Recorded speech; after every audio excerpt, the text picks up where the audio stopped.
ఈరోజు మనం చేయబోయే రెసిపీ గోంగూర శనగపప్పు. దీని టేస్ట్ మాత్రం అద్భుతంగా ఉంటుంది. సో దీనికి కావాల్సిన ఇంగ్రీడియంట్స్ ఏంటో చూసేద్దాం పదండి. దీనికి ముందుగా మనకి ఆవాలు, మినప్పప్పు, శనగపప్పు, జీలకర్ర, కొద్దిగా కరివేపాకు, పచ్చిమిర్చి, ఎండుమిర్చి, ఒక పెద్ద ఉల్లిపాయ, అలాగే నానబెట్టి ఉడికించుకున్న పచ్చిశనగపప్పు, అలాగే ఒక పెద్ద గోంగూర కట్ట.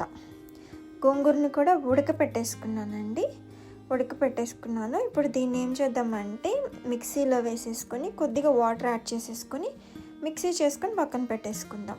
మరీ స్మూత్ అక్కర్లేదు, బరకగా రుబ్బుకున్నా సరిపోతుంది. ఇప్పుడు ప్యాన్ పెట్టుకొని ఆయిల్ వేసుకొని ఆయిల్ కాగిన తర్వాత ముందుగా మనం ఆవాలు వేసుకొని వేయించేసుకుందాం.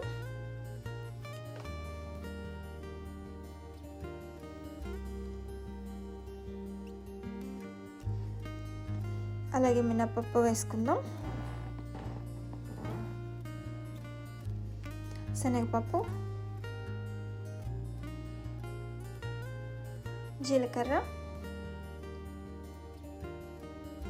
వీటిని బాగా వేయించుకుందామండి. వీటిని వేయించుకున్న తర్వాత దీనిలోకి కొద్దిగా కరివేపాకు కూడా యాడ్ చేసేసుకుందాం. కరివేపాకు ఆయిల్లోకి ఫ్లేవర్ అంతా దిగుతుంది. దిగిన తర్వాత మనం పచ్చిమిరపకాయలు అలాగే ఎండుమిర్చి కూడా వేసుకొని వేయించుకుందాం.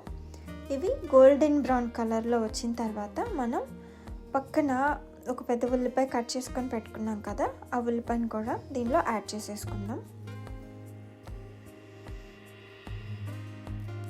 ఉల్లిపాయ కూడా బాగా వేయించుకోవాలి. ఇది మరీ క్రిస్పీగా రానవసరం లేదు. ఇది కొద్దిగా ట్రాన్స్పరెంట్గా ఉల్లిపాయ మెత్తబడే వరకు మనం వేయించుకుంటే సరిపోతుంది. దీనిలోకి మనం 1/2 టీ స్పూన్ పసుపు, అలాగే 1.5 స్పూన్స్ వరకు ఉప్పు యాడ్ చేసుకుంటున్నాను.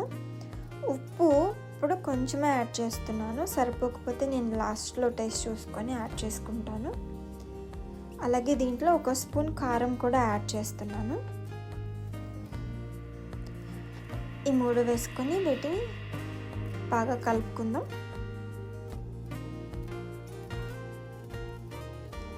వీటి పచ్చి స్మెల్ ఏదైతే ఉందో అది మొత్తం పోయే వరకు కలుపుకుందాం. దీనిలోకి మనం కొద్దిగా ధనియా పౌడర్, కొద్దిగా జీలకర్ర పౌడర్ కూడా యాడ్ చేసుకొని కలుపుకుందాం. వాటి వల్ల ఏంటంటే కర్రీకి టేస్ట్ చాలా మంచి రుచి అనేది వస్తుంది. ఇవి 2 కంపల్సరీ యాడ్ చేసుకోండి. అవి కూడా వేసి వీటిని బాగా కలుపుకుందాం.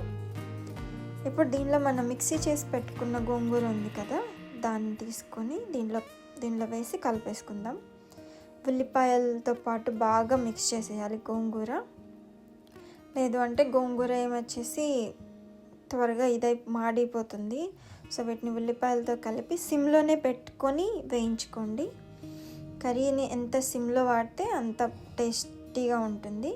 దీనిలోకి అలాగే ఆ శనగపప్పు, ఉడకపెట్టుకున్న శనగపప్పు ఉంది కదా, దాన్ని కూడా వేసి వేయించేసుకుంటున్నాను. మొత్తం బాగా కలుపుకుందాం. చాలా సింపుల్ రెసిపీ అండి. ఇది ఎక్కువ టైం కూడా పట్టదు మనకి. దీన్ని బాగా ఇట్లా కలిపేసిన తర్వాత దాంట్లోంచి వాటర్ అదే ఊరుతుంది. మనం మళ్ళీ ఎక్కువ వాటర్ యాడ్ చేయాల్సిన పని లేదు, ఎందుకంటే గోంగూరలో ఆల్రెడీ యాడ్ చేసాం కాబట్టి.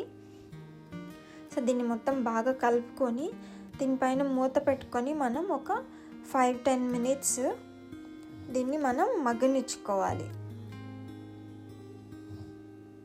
ఓకే, దీని మీద మూత పెట్టేసుకొని ఇప్పుడు ఒక 5-10 మినిట్స్ వరకు మగ్గనిద్దాం.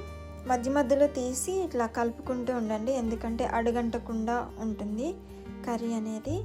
సో మూత పెట్టుకొని ఒక 5-10 మినిట్స్ తర్వాత అంతేనండి, మన కర్రీ ఆల్మోస్ట్ రెడీ అయిపోయింది. చూసారా ఎంత అంటే మరీ గట్టిగా లేదు, మరీ పలుచగా లేదు, కరెక్ట్గా మనం రైస్లో కలుపుకునే విధంగానే ఉంది. దీని రుచి మాత్రం చాలా చాలా చాలా బాగుంటుంది. మీరు తప్పకుండా ట్రై చేయండి.